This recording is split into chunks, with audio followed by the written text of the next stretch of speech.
ಬೆಂಗಳೂರಿನಲ್ಲಿ BMTC bus ಅಪಘಾತಕ್ಕೆ ಒಳಗಾಗಿದೆ. ನಾಯಂಡಹಳ್ಳಿ ಬಳಿಯ ಮೈಸೂರು ರಸ್ತೆಯಲ್ಲಿ ಈ ಆಕ್ಸಿಡೆಂಟ್ ನಡೆದಿರೋದು. ಬೆಂಗಳೂರಿನಲ್ಲಿ ಬಿಎಂಟಿಸಿ ಬಸ್ ಆಕ್ಸಿಡೆಂಟ್ಗೆ ಒಳಪಟ್ಟಿದೆ. ಕೆಂಗೇರಿ ಬಳಿಯ ಮೈಸೂರು ರಸ್ತೆಯಲ್ಲಿ ಈ ಅಪಘಾತ ಸಂಭವಿಸಿರೋದು. ಮೆಟ್ರೋ ಪಿಲ್ಲರ್ 607ಗೆ ಡಿಕ್ಕಿ ಹೊಡೆದಂತಹ ಬಿಎಂಟಿಸಿ ಬಸ್ ಚಾಲಕನ ನಿಯಂತ್ರಣ ತಪ್ಪಿ ಬಸ್ ಡಿಕ್ಕಿಯನ್ನ ಹೊಡೆದಿರೋದು. ಇನ್ನು ಘಟನೆಯಲ್ಲಿ 10ಕ್ಕೂ ಹೆಚ್ಚು ಜನರಿಗೆ ಗಾಯ ಆಗಿದೆ. ಕೆಂಗೇರಿ ಸಂಚಾರ ಪೊಲೀಸ್ ಠಾಣಾ ವ್ಯಾಪ್ತಿಯಲ್ಲಿ ಈ ಘಟನೆ ನಡೆದಿದೆ. ಬೆಂಗಳೂರಿನಲ್ಲಿ ಬಿಎಂಟಿಸಿ ಬಸ್ ಅಪಘಾತಕ್ಕೆ ಒಳಗಾಗಿದೆ. ಕೆಂಗೇರಿ ಬಳಿಯ ಮೈಸೂರು ರಸ್ತೆಯಲ್ಲಿ ಈ ಅಪಘಾತ ಸಂಭವಿಸಿರೋದು. ಮೆಟ್ರೋ ಪಿಲ್ಲರ್ 607ಕ್ಕೆ ಬಿಎಂಟಿಸಿ ಬಸ್ ಡಿಕ್ಕಿ ಹೊಡೆದಿದೆ.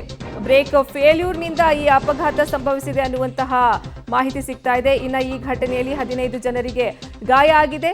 ಚಾಲಕ, ಕಂಡಕ್ಟರ್ ಸೇರಿದಂತೆ 6 ಜನರಿಗೆ ಚಿಕಿತ್ಸೆಯನ್ನು ನೀಡಲಾಗಿದೆ. ಬೆಂಗಳೂರಿನಲ್ಲಿ ಬಿಎಂಟಿಸಿ ಬಸ್ ಆಕ್ಸಿಡೆಂಟ್ ಪ್ರಕರಣಕ್ಕೆ ಸಂಬಂಧಪಟ್ಟಂತೆ ಈ ಘಟನೆಯಲ್ಲಿ 15 ಜನರಿಗೆ ಗಾಯ ಆಗಿದೆ ಅನ್ನುವಂತಹ ಮಾಹಿತಿ ಲಭ್ಯ ಆಗ್ತಾ ಇದೆ. ಸದ್ಯ ನೀವು ದೃಶ್ಯಾವಳಿಗಳನ್ನು ಗಮನಿಸ್ತಾ ಇದ್ದೀರಾ. ಮೆಟ್ರೋ ನಂಬರ್ 607ಕ್ಕೆ BMTC bus, metro pillar number 607ಕ್ಕೆ ಬಿಎಂಟಿಸಿ ಬಸ್ ಡಿಕ್ಕಿಯನ್ನ ಹೊಡೆದಿರೋದು.